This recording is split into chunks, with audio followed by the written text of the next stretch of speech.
Friday, everyone. We're going to talk about the IMF standing up for crypto, but is it enough to shut down the SEC? We're also going to talk XRP, XLM price action. By the way, XRP getting rejected from 50 cents right before I went live, with XLM getting rejected at just at 9 cents before I went live. We also have Coinbase getting a win from the Supreme Court, but it's a FUD alert, and I'm going to explain to you why. Banging and wanging this Friday, and I race in less than 24 hours. At the end of this video, I will have my other channel linked there, where I'm going to share with you all my race experience. Bitcoin sitting at 30,971 ETH, 1915. XRP, like I said, rejected at 50 cents, sitting at 49.5, but I don't think the move is over yet. XLM sitting at 8.9, up 3.55 last 24 hours. The IMF says banning crypto may not be effective and encourages governments to consider well-designed CBDCs. That's okay. Let's unpack this. Let's read a little here and then we'll unpack it. The Post noted how 4 Latin American countries, Brazil, Argentina, Colombia, and Ecuador, among the top 20 nations for crypto asset adoption in 2022. People in these countries look to crypto for protection against macroeconomic conditions, cheaper, faster payments, trying to avoid inflation, and circumventing capital controls. Out of 19 Latin American jurisdictions included in the IMF study last year, 12 have already instituted or rolling out some sort of framework for crypto. This includes Brazil, Latin America's largest economy. All right, keep going.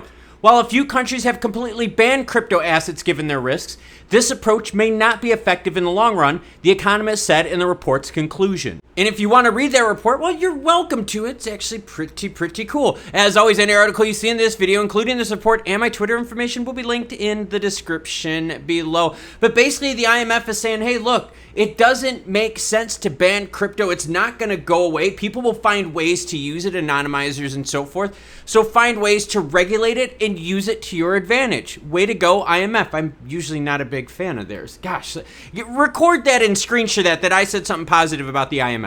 All right, just do that. It's going to come to haunt me later, right? I love the XRP community, but there are some moon boys that need to understand this. We're getting to Twitter, everyone. This is from Crypto Assets Guy. When the lawsuit ends, it won't hit 10,000, 1,000, 100, or 50. It could reach new all-time highs, which is above 370, and we should all be more than satisfied. Brought this tweet up because I want to read you some of the responses. I concur. New all-time high, then retrace back to $1, then hit 11 in 2025. I think it can go to 16 based on technicals. XRP will jump into the thousands once the chains are broke.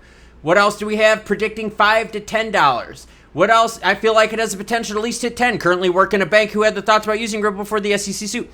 What are your thoughts? Let me know your thoughts down below on, hey, if the SEC loses, Ripple Labs wins, what would right away your expectations be price-wise? Below all-time highs, are we going to go to $1? Are we going to go to like $3? Are we going to start doing all-time highs, like move $4 range? We need to start going 10, 100? Let me know. I'd be very curious about it. But this person took some heat because they were being realistic with their assessments. Remember, there's not as much money out there. So even if Ripple Labs wins, there's not as much money to pump it up. Supreme Court rules in favor of Coinbase. Be very, very careful with the FUD here. This has nothing to do with the SEC. This is all about arbitration and holding up the idea that there can't be any class action lawsuits against Coinbase because part of their user agreement is you volunteer for the right of arbitration, which means, yes, you can't go to court. It's done by an arbitrator. It's way cheaper for Coinbase to do it than have to go through the courts every darn time. Also protects them from what everyone, like I said earlier, class action lawsuits. The Supreme Court stepped in 5-4 favor and ruled in a narrow issue around the Federal Arbitration Act, a rule that essentially protected businesses from the expense and risk of going to court to settle customer disputes. Found in contracts and neighbor agreements, it's the #1 killer of class action lawsuits. That's basically what this is. And they found in favor of Coinbase saying, hey, guess what? Your arbitration clause is going to hold up. XRP price action, oh man. Seriously, as I was writing the script for this video, it was just rolling on the way up here. And I'm like, oh, this is going to be juicy. I had to then rewrite my script right before I went live.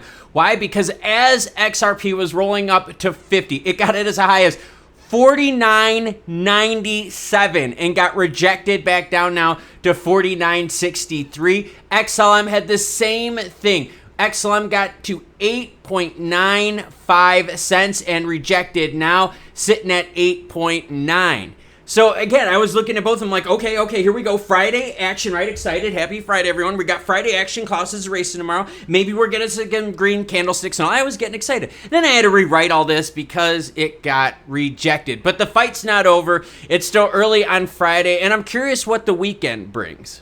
It has been a roller coaster watching crypto prices and news as of late. We're going ups and downs, and Bitcoin, though, is definitely stealing the thunder. We have noticed since the FTX crash, Bitcoin has been the most resilient in a long shot. Bitcoin right now sitting at 30,879. Again, XRP, XLM, both rejected from key points, 50 cent and 9 cent.